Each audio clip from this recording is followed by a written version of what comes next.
भाई राघवेंद्रा क्लासेस की all India rank 1 यहीं से पढ़े हैं। रिजल्ट क्या है अभी तक? सर जो 2022 का सीजीएल था उसमें प्री का क्लियर हुआ था। मैं सीजीएल का प्री क्लियर हुआ था 2022 में। अब सीपीओ क्लियर हो रखा है। होगा। हाँ सर, और हरियाणा के सीटी का भी हो रखा दिमाग में ऐसा आइडिया कहाँ से आया? सर देखो, जब मैं खुद तैयारी करता था तो मेरे को ना जिस बात की कमी लगी, ये राघवेंद्रा क्लासेस बनाते समय मैंने सब उन बातों की पूर्ति करी है। कहाँ से आए हो भैया? आपको कहाँ से आते हो? सर मैं वेस्ट बंगाल से आता हूँ। वेस्ट बंगाल से। Yes sir. स्पेशलिटी क्या है यहाँ की? स्पेशलिटी सर ये है कि ना 24 आवर्स अवेलेबिलिटी है यहाँ पे सर की। किसी भी टाइम सर से डाउट लेना हो, आप किसी भी टाइम सर से डाउट क्लियर कर सकते हैं। एक लाइब्रेरी होती है, वहाँ पे सेल्फ स्टडी होती है, बट यहाँ पे टीचर की गाइडेंस साथ के साथ मिल रही है। चलो उनके साथ जो राह जानते हैं, राघवेंद्रा क्लासेस हमेशा एक बात कहता है कि अगर आपको किसी रास्ते पे चलना है तो उनके साथ चलना चाहिए जो उस रास्ते को भली भांति जानते हैं। राघवेंद्रा क्लासेस सोनीपत में हमारे सर साथ हैं। सर नमस्कार। नमस्कार जी, राम राम, सबको राम राम। सर आपकी जो राघवेंद्रा क्लासेस है, टारगेट बैच ये क्या चीज़ है? टारगेट का असल में क्या है कि जो स्टूडेंट हमें लगते हैं जिनको 2 महीने तकरीबन हो गए हैं कि ये डेडिकेटेड हैं, रेगुलर हैं, सिंसियर हैं, जो हम टेस्ट ले रहे हैं वीकली उसमें अच्छा परफॉर्म करते हैं, तो उन स्टूडेंट्स के लिए हमने 108 स्टूडेंट्स के लिए टारगेट बेस्ड स्टडी पॉइंट बनाया जिसको हम सुपर 100 कह के बोलते हैं। 108 बच्चे, 108 का संबंध अध्यात्म में बहुत गहरा है, तो 108 सीट हमने बनाई हैं। लेकिन इसका मतलब ये नहीं कि 108 में अगर मेरा मन है तो मैं आ सकता हूँ, आप सेलेक्ट करें। जी जी, इसमें है क्या, क्योंकि नहीं, इसके लिए हमने कोई फीस नहीं ली है, कोई पैसा नहीं ले रहे हैं। जो स्टूडेंट हमारे से क्लास कर रहे हैं, कोचिंग कर रहे हैं, उन्हीं स्टूडेंट को हम टारगेट में करा रहे हैं। तो फिर अब सिफारिश या इस चीज़ की नहीं चलेगी। जो स्टूडेंट रेगुलर हैं, डेडिकेटेड हैं, सिंसियर हैं और जो सही मायने में सिलेक्शन निकालना चाहते हैं, क्योंकि ऐसा नहीं है कि किसी सेंटर पे जाने वाले सभी विद्यार्थी रिजल्ट निकालना चाहते हैं। कुछ ऐसे भी होते हैं जो धक्के से आ जाते हैं, माँ बाप भेज देते हैं, या एक चलन बना हुआ है कि चलो 12वीं हो गई है, चलो कोचिंग पे चल पड़ते हैं। उनको कई बार यही नहीं पता कि कोचिंग का मतलब क्या होता है। कोचिंग का मतलब, जब तक आपके साथ कोई टीचर्स है जो कोच की तरह नहीं रहेंगे तो उसको कोचिंग नहीं कहा जा सकता। सिर्फ आपको सिलेबस ही पूरा करना है तो मोबाइल में बैठ के आप घर पे बैठ के कर सकते हैं, 1 रुपया खर्चने की ज़रूरत नहीं है। आप फ़ोन में एक टॉपिक सर्च करेंगे, नीचे 10 से 12 निकल के आएंगे। किसी के पास जाने की आवश्यकता नहीं है, आज का दौर इतना बदल गया है। बट कोचिंग असल में फिर भी आवश्यक ज़रूरी क्यों है? क्योंकि जब यहाँ पे आपके साथ कोई एज ए कोच की तरह खड़ा हो गया, आपको पीछे से पुश करता रहेगा, ये गाइडेंस, ये कोच की तरह खड़ा होना, इसी को कोचिंग कहते हैं। और इसी को ध्यान में रख के ये टारगेट बेस्ड पॉइंट है। टारगेट बेस्ड हम इसको कहते हैं, टाइम बेस्ड नहीं कहते हैं। टाइम बेस्ड और टारगेट बेस्ड में बहुत बड़ा अंतर होता है। मेरे को कोई भी काम करना होता है तो मैं उसको टारगेट में डालता हूँ, मुझे टारगेट पूरा करना है। ये नहीं है कि मैं 10 बजे तक करूँगा या 11 बजे तक करूँगा। वो टारगेट अगर 12 बजे तक भी पूरा होगा तो मैं टारगेट को ही पूरा करूँगा। तो इन बच्चों को भी हमने यही सिखाया कि भी आपको एक दिन का एक टारगेट बना के हम देंगे, आपको वो टारगेट पूरा करना है। तो मैं चाहूँगा ये टारगेट की क्लासेस में क्या क्या होता है? जरूर, ये क्लासेस नहीं है, क्लासेस हमारी ऊपर के फ्लोर पे ही चलेंगी। इसमें तो हम अमूमन स्टूडेंट्स को टारगेट डाउट्स के लिए हमने अलग से रूम बना रखा है, और फिर जो स्टूडेंट्स हैं ये टारगेट के लिए, उनको हम टारगेट में कराते हैं। ये हर एक स्टूडेंट के लिए जैसे अलग से जो है यहाँ पे उसमें सामान रखने के लिए अच्छा, इसके अंदर सामान जो स्टूडेंट्स अपनी बुक्स जो हैं वो रख सकते हैं, जिस भी एग्ज़ाम के लिए तैयारी कर रहे हैं तो उनके लिए लॉकर है, चाबी है, अपना सामान जो है, ताकि उनका सेफ रहे। बाकी हर जगह कैमरे हैं तो कोई दिक्कत आज तक परमात्मा की दया से नहीं आई है। लाइब्रेरी है?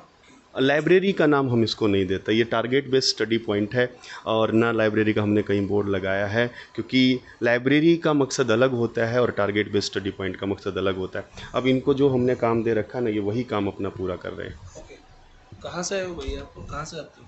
सर मैं वेस्ट बंगाल से आता हूँ। वेस्ट बंगाल से? Yes sir. मैं तो सोचू था आपके सोनीपत से ही। अरे सर देखो, जब एक वृक्ष आगे बढ़ता है ना, तो जब उसमें फूल आते हैं तो उसकी खुशबू कई बार दूर तक फैलती है। तो हम राघवेंद्रा क्लासेस के नाम का जो बीज बोया था, अब वो वृक्ष बन के उसकी खुशबू फैलनी शुरू हो गई है। तो इनको भी किसी ने ज़रूर बताया होगा जिसके थ्रू पहुँचे। ये सिलीगुड़ी से है लड़का। अच्छा, सिलीगुड़ी से आप? Yes sir. तो आपको पता कैसे लगा इस अकेडमी का?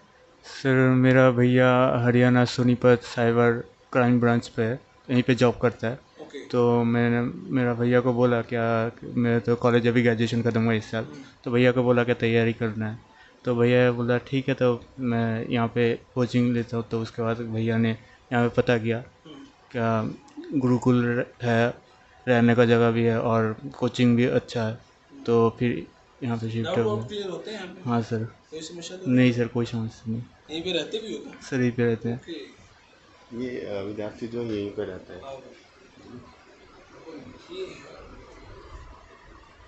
हेलो, हेलो कहाँ से हो आप? Good afternoon sir. Sir Sonipat से। सोनीपत से ही। हाँ सर। तो आपकी डाउट वाउट और ये सब कुछ कैसा चल रहा है अदर अकेडमी की अपेक्षा? सर मेरी ये फर्स्ट एकेडमी है और मैं टोटली सेटिस्फाइड हूँ, मैं कहीं और गई नहीं हूँ इसके अलावा। ओके।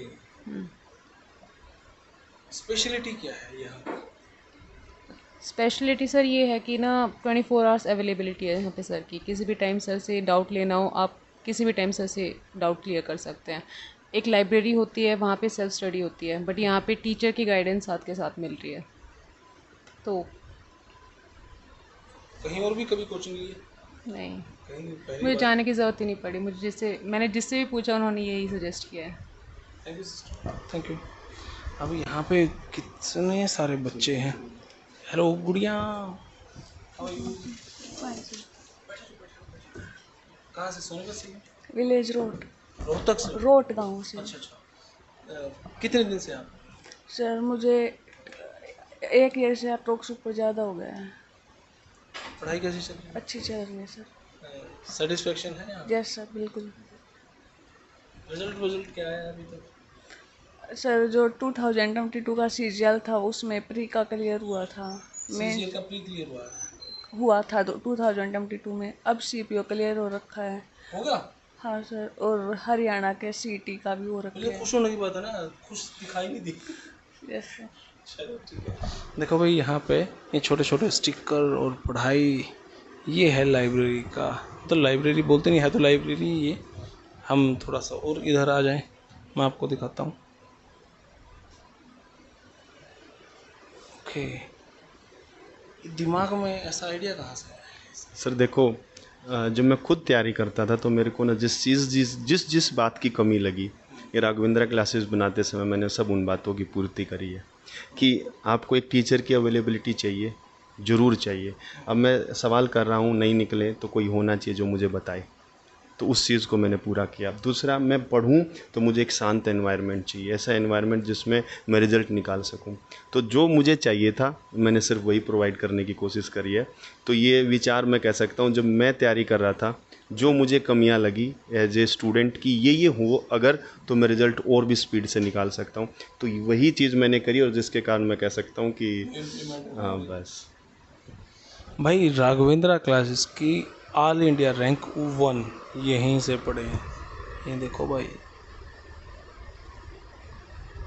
ये हैं वो बच्चे जब जॉब ना मिले तो डिप्रेशन में भी आ जाते हैं, और ये हैं वो बच्चे जो मेडिटेशन भी करते हैं, गायत्री का जाप भी करते हैं, और पढ़ाई की फीलिंग्स यहीं से आती है। चलो अभी यहाँ से चलते हैं। लेकिन सच में बड़ा, अभी एक मिनट बंद ना करियो, कैमरा चलने दे। अब मैं आपको दिखा देता हूँ Raghavendra classes target based study point.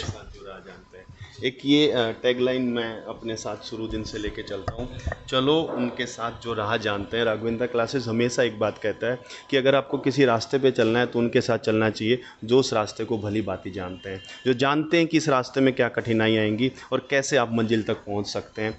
तो ये हमारी एक थीम कह सकता हूँ कि राघवेंद्र क्लासेस, राघवेंद्र राम जी का नाम है, रघुकुल के जो इंद्र हैं श्री राम, ये मेरे गुरुजी ने नाम दिया था जिसका मैं बहुत लाभ उठा रहा हूँ। और ये टैगलाइन है, चलो उनके साथ जो राह जानते हैं। ये असल में लाइन जो है मैं बता ही देता हूँ ये कहाँ से आई है। जलालुद्दीन रूमी की एक बहुत प्यारी कविता थी, उसके अंदर ये लाइन आई थी कि चलो उनके साथ जो राह जानते हैं। तो वो सुनते हुए जब ये मैंने बात सुनी तो मुझे बहुत प्यारी लगी, तो मुझे लगा कि जो सेंटर हम कर रहे हैं उसके साथ यही लाइन रहे तो बहुत प्यारी बात है। क्योंकि मैं भी सोचता हूँ कि मुझे भी उन्हीं के साथ चलना चाहिए जिस रास्ते पर मुझे चलना है, कि जो रास्ता जानते हैं। तो ये जो स्टूडेंट्स हैं इनके लिए भी बहुत ज़रूरी बात है कि चलो उनके साथ जो राह जानते हैं। देखो भाई, ये है आप कि राघवेंद्र लाइब्रेरी ये है, ये ऑफिस है, उधर ऑफिस है, इधर क्या है सर? डाउट रूम में। ओके, तो ओके, तो यहाँ पे आप ये देख सकते हैं, ये फीलिंग, ये गायत्री मंत्र है हमारा। क्या बात है। तो फिलहाल ये वीडियो इतनी है। आपने किसी लगी कमेंट बॉक्स में राय दे। तब तक के लिए धन्यवाद। जय हिंद, भारत माता की जय। Thank you.